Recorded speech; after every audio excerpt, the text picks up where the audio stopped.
That rotten grass right there, it's just composting. It shanks.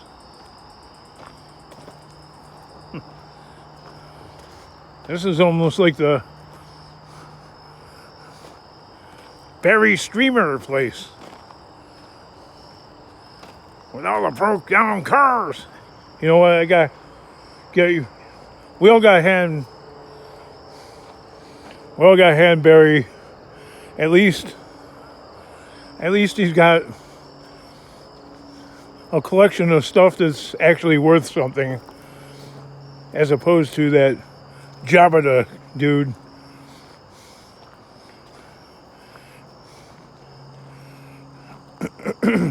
Richie Rich garage with the blue Bel Air rattle can. Good God.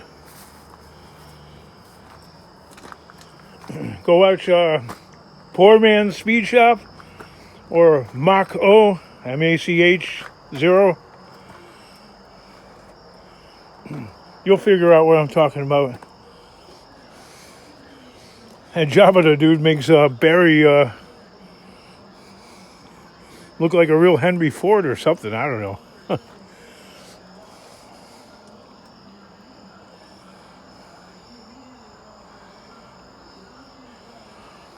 Anyway, enough of that for the moment. Got a couple of headlights here. Yoo-hoo! You can't find one. I should have recorded me and my great daughter. Not even great son. Me and my great daughter were at the joint. That would have made a good video, actually. She was helping turn wrench and hold the hood. I didn't have to pay anything for that grill because it's broken.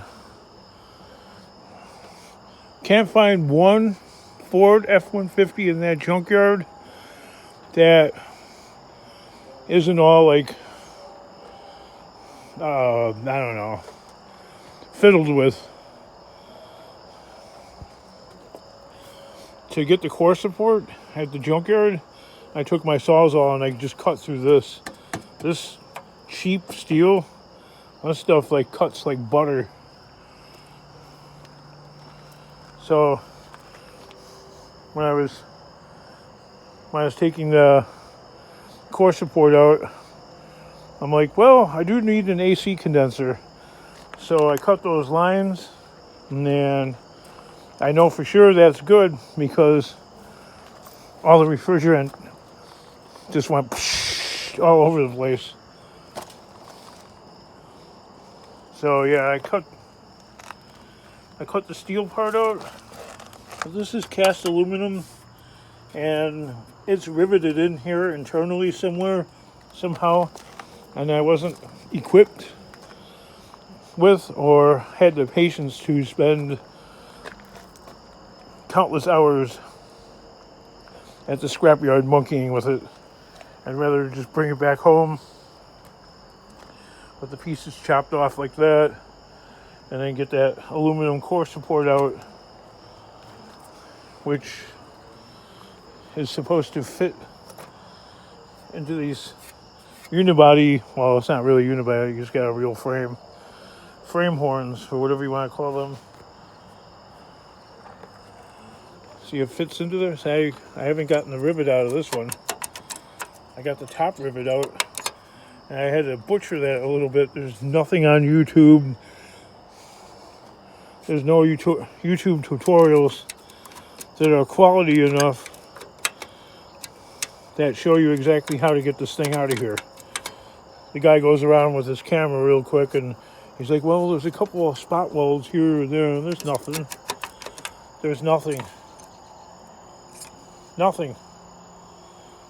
There's that, but that goes to nothing. That little spot weld right there just holds on this extra piece of steel right here, which has got nothing to do with the fact this moves around. There's a rivet on the bottom that I don't see any way of getting to, really.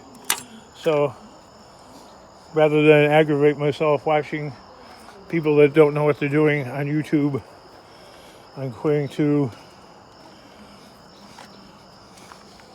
fiddle faddle with this thing that I took home. I know it's kind of dark, and experiment on that and not ruin my truck.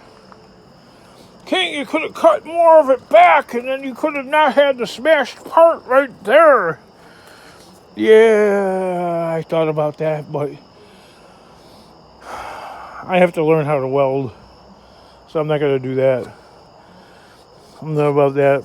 I'd have to pop out all those little spot welds, you know, and then you start from here, and before you know it, I do have to take the battery out anyway, but before you know it, you're all the way at the firewall. So we want to avoid that. There's always junk trucks in the junkyard. If what I'm doing isn't working to any level of satisfaction, then that's where I'm going to go. I then am going to pop the spot welds out and have one of my great friends weld it for me. I did get the wiring together. I got the headlights. I mean, they're just rigged up. But I just wanted to check on the wiring job that I did. And apparently the wiring job I did is perfect. It is absolutely perfect. When I was at the junkyard, I tried finding these kind of bulbs. Every single car in the junkyard has had those light bulbs removed. I don't care what brand. GM, Ford, Dodge, Chevy. You name it.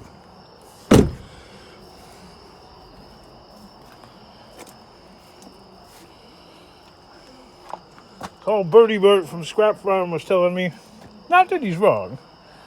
He's like, oh, well, get working on that Blazer right there instead and keep the Ford. No. Maybe that would work in his situation. And that's not bad advice for most people.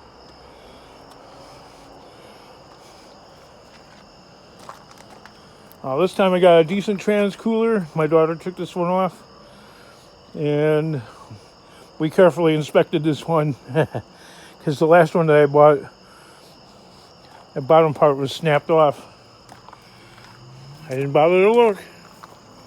Got a full refund. The guy at the junkyard says, for the cord charges,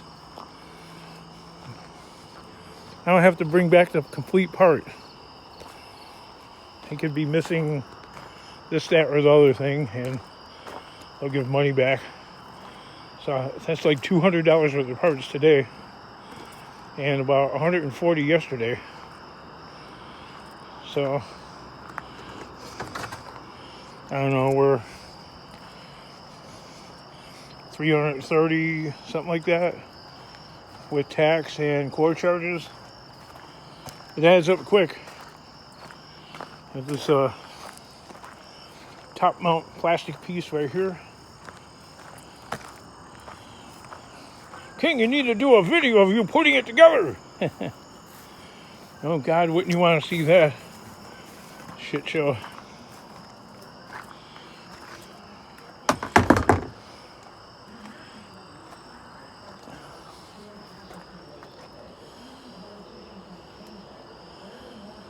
Oh, there's a whole bunch more.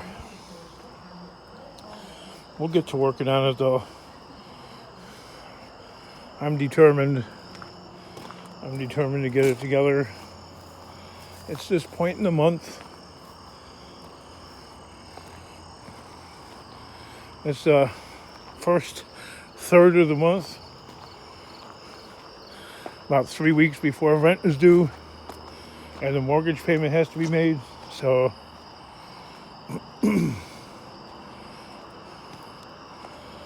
I figure I about a week and a half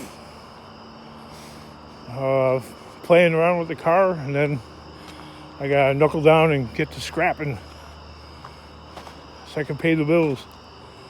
And then after I do that, I can get back to the car, which that technique or that method should motivate me to work a little harder and a little faster. Oh, we got a little junkyard ballast. No, that's not what it's. Decorative stone for my fire pit that I'm building.